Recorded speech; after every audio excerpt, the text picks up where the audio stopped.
tema que abordaremos hoje é sobre o Decreto 10.540, apelidado de CIAFIC, pois acreditamos ser importante abordar alguns aspectos do decreto que está gerando confusão de como será feita a implantação e quais as obrigações que devem ser cumpridas até janeiro de 2023.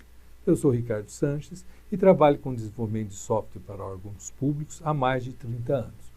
O decreto CIAFIC regulamenta a Lei Complementar 101, em especial no seu artigo 48, parágrafo 6º, que tem dado margem a interpretações divergentes das ações que devem ser realizadas pelos órgãos públicos. Alguns tribunais de contas estaduais entendem que não há obrigatoriedade da contratação de um único software para a gestão de contabilidade e finanças e orçamentária de todos os poderes e órgãos de um mesmo ente federativo. O propósito desse vídeo é levantar essa discussão com os poderes e órgãos públicos afetados pelo decreto.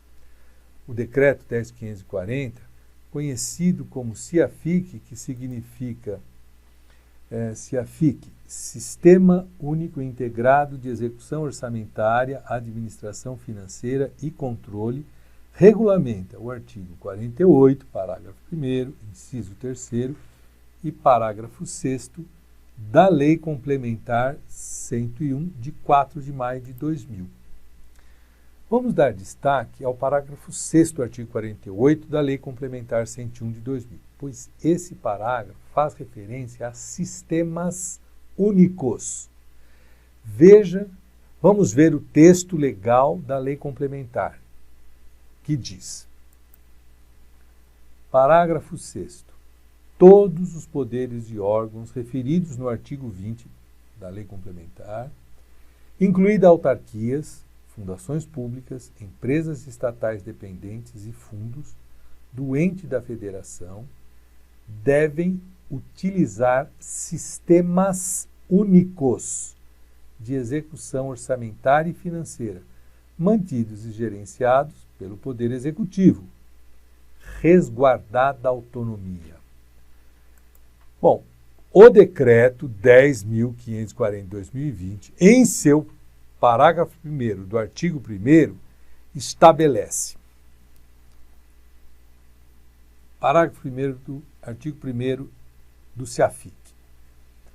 O CIAFIC corresponde à solução de tecnologia da informação mantida e gerenciada pelo Poder Executivo, incluídos módulos complementares, as ferramentas e as informações dela derivados, utilizada por todos os poderes e órgãos referidos do artigo 20 da Lei Complementar 101 de 2000, incluídas as defensorias públicas de cada ente federativo, resguardada a autonomia, e tem a finalidade de registrar os atos e fatos relacionados com a administração orçamentária, financeira e patrimonial e controlar e permitir a evidenciação, no mínimo, e aí seguem os incisos.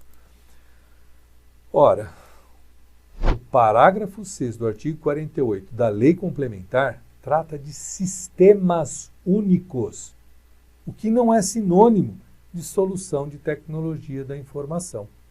Ou seja, o decreto regulamentador, no meu entendimento, modificou o significado do termo sistemas únicos trazido pela lei e, consequentemente, extrapolou a lei infraconstitucional.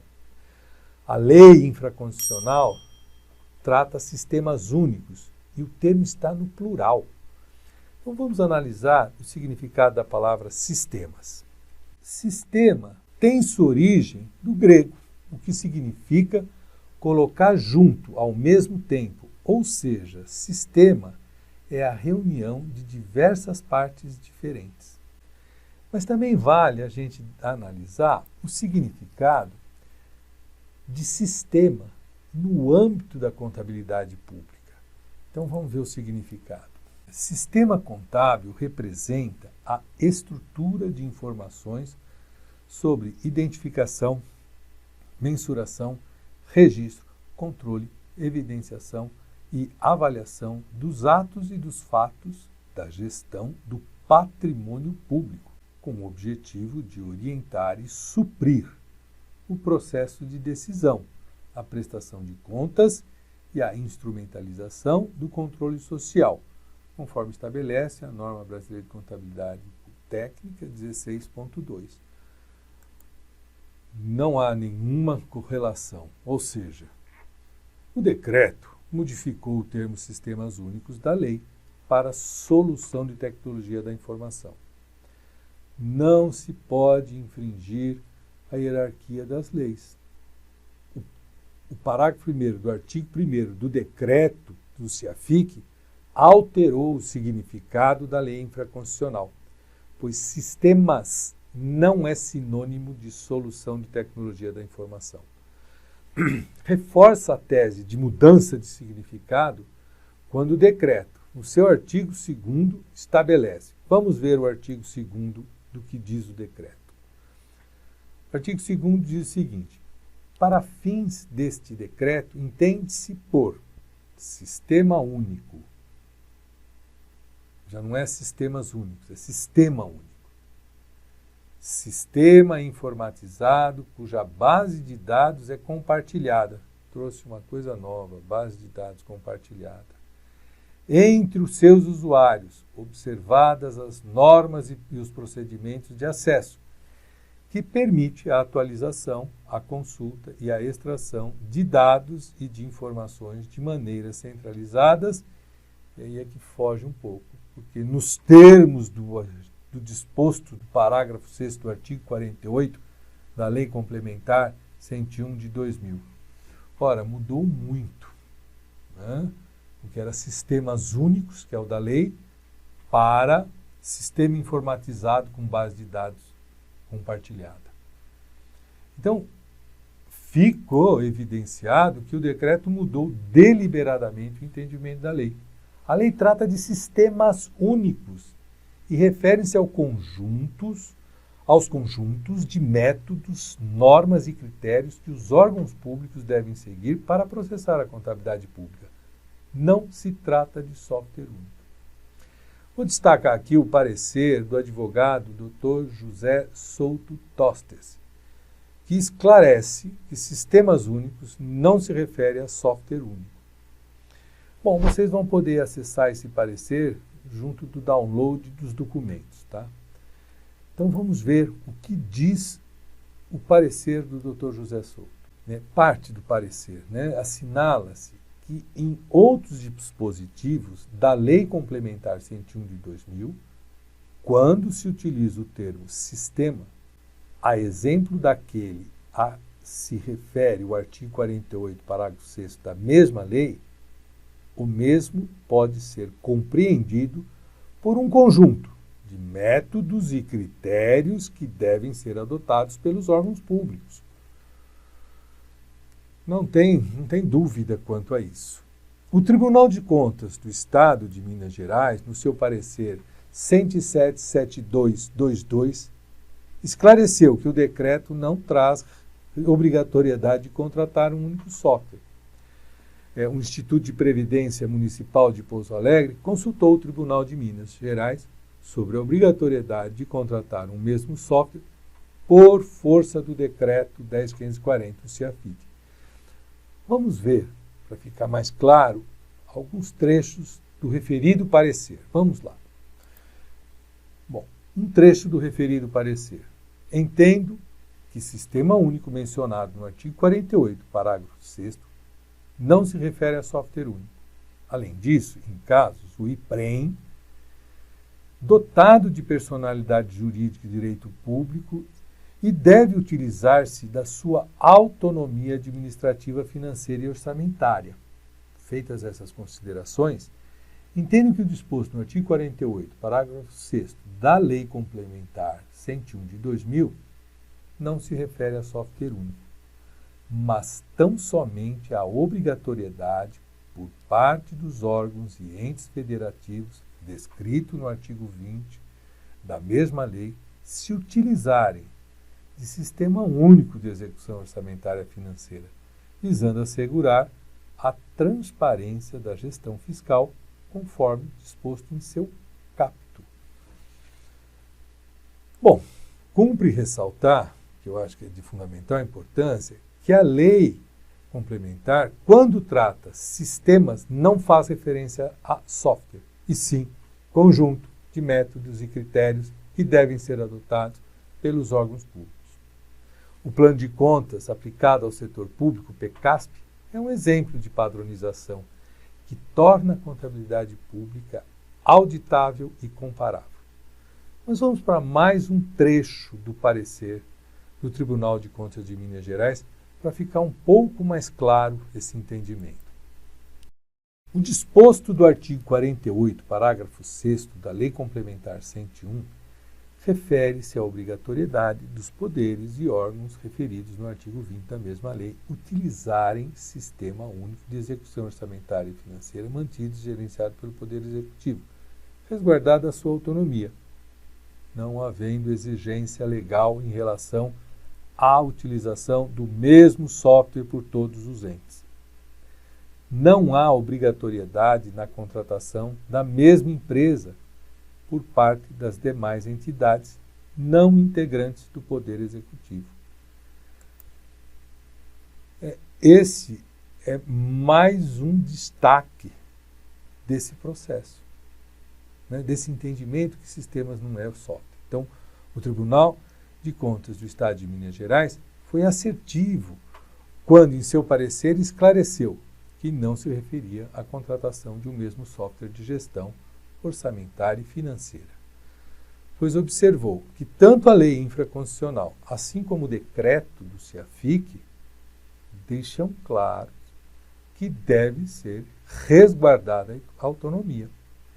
E caso entes da federação fossem obrigados a contratar o mesmo software por força de decreto regulamentador, então estaríamos diante da perda da autonomia. E esse entendimento fica reforçado quando a gente analisa, por exemplo, o poder legislativo, as câmaras municipais. Se as câmaras fossem obrigadas a utilizar, contratar o mesmo software de gestão orçamentária e financeira da prefeitura, estaríamos diante da afronta aos princípios trazidos pela nossa Constituição Federal.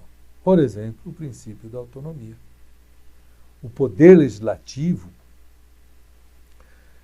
estaria, nesse caso, dependente operacionalmente do Poder Executivo, perdendo, portanto, sua autonomia na execução da contabilidade orçamentária e financeira, pois os poderes são autônomos e independentes. O Poder Executivo não pode impor obrigação operacional ao Poder Legislativo.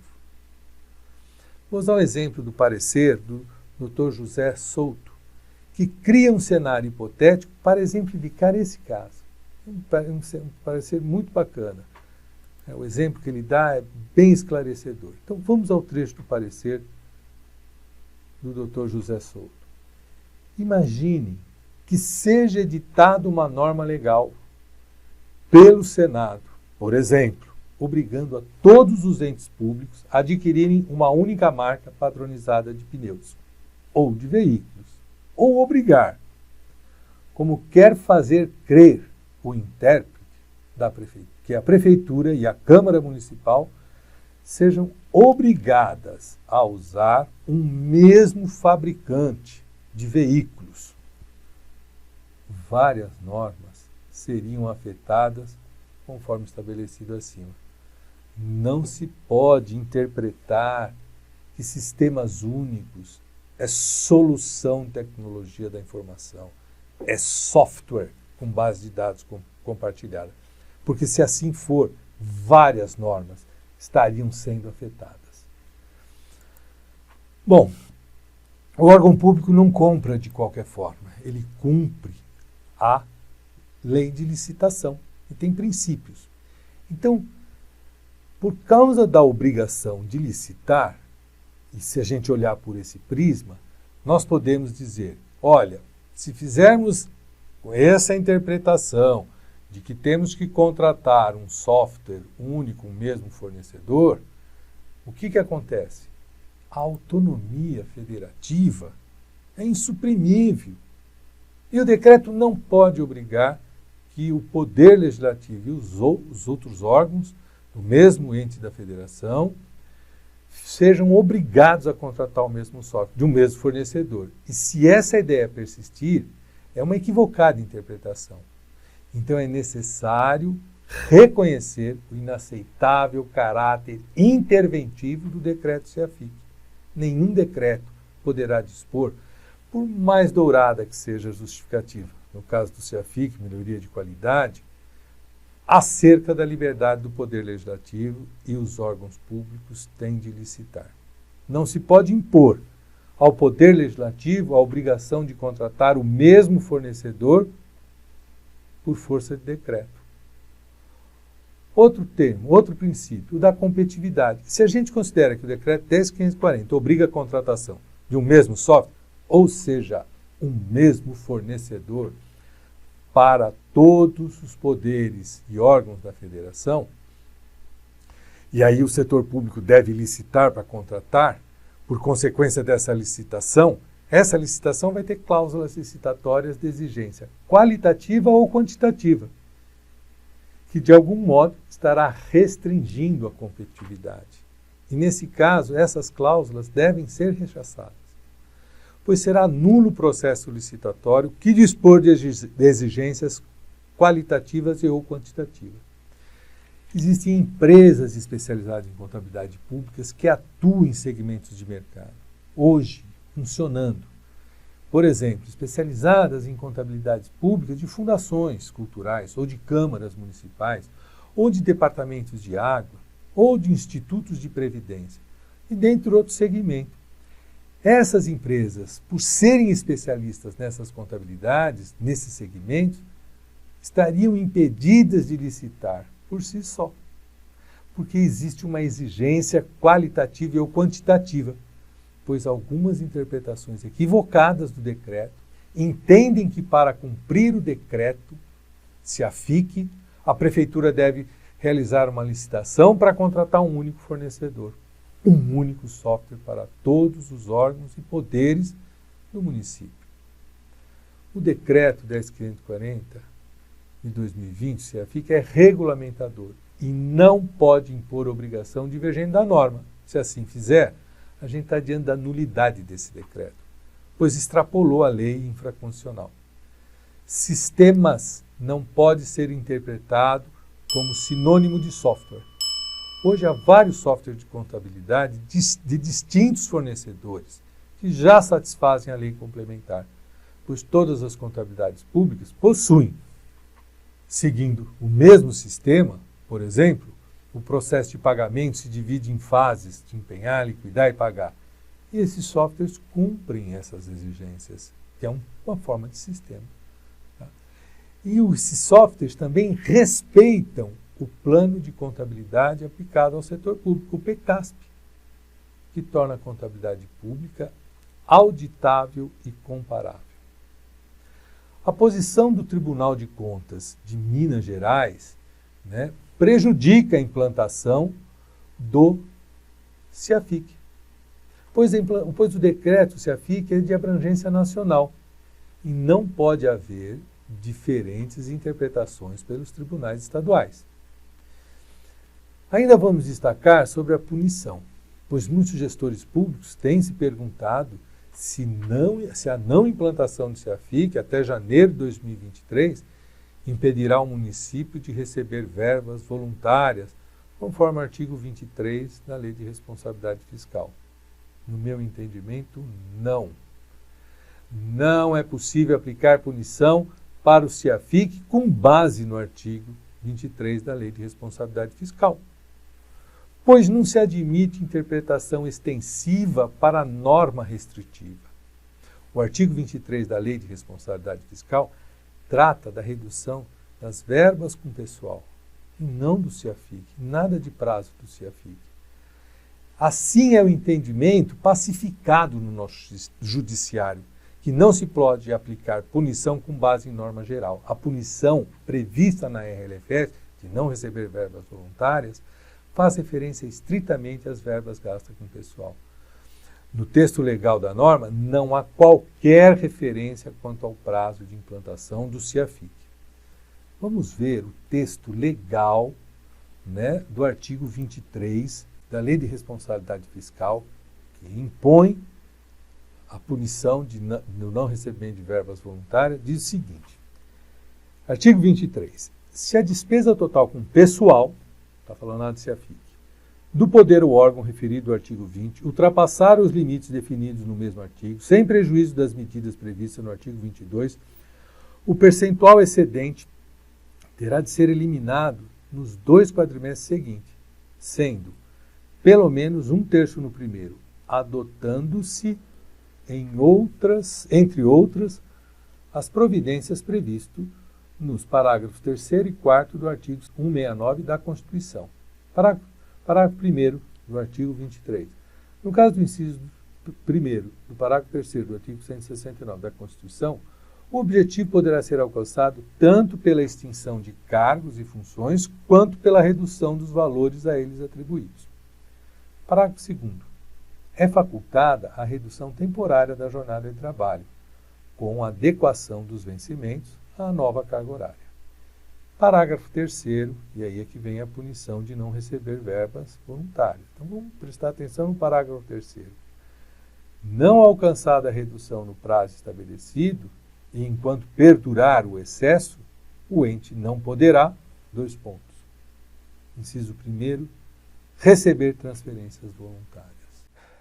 Bom, essas constatações, alegações, as questões aqui levantadas nesse vídeo, enseja que o CEAFIC deve ter seu debate ampliado e, consequentemente, seu prazo de implantação prorrogado, até que todas as divergências sejam sanadas e o entendimento das obrigações a serem cumpridas pacificado.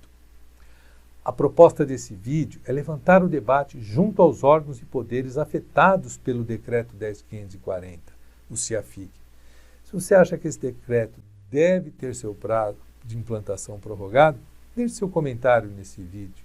E não esqueça de fazer o download dos documentos relativos a esse tema, como o parecer do Tribunal de Contas de Minas Gerais na íntegra. Também não deixe de responder a consulta sobre o CEAFIC. Elaboramos um questionário com 5 perguntas, muito fácil de responder. E a primeira delas, por exemplo, é se você acredita que o CEAFIC o prazo dele de implantação deve ser prorrogado, devido às divergências de interpretações. Todos aqueles que responderem ao questionário receberão um relatório tabulado com as questões sobre o CEAFIC. Esse relatório vai ajudar o gestor público na tomada de decisão. Obrigado e até o próximo vídeo.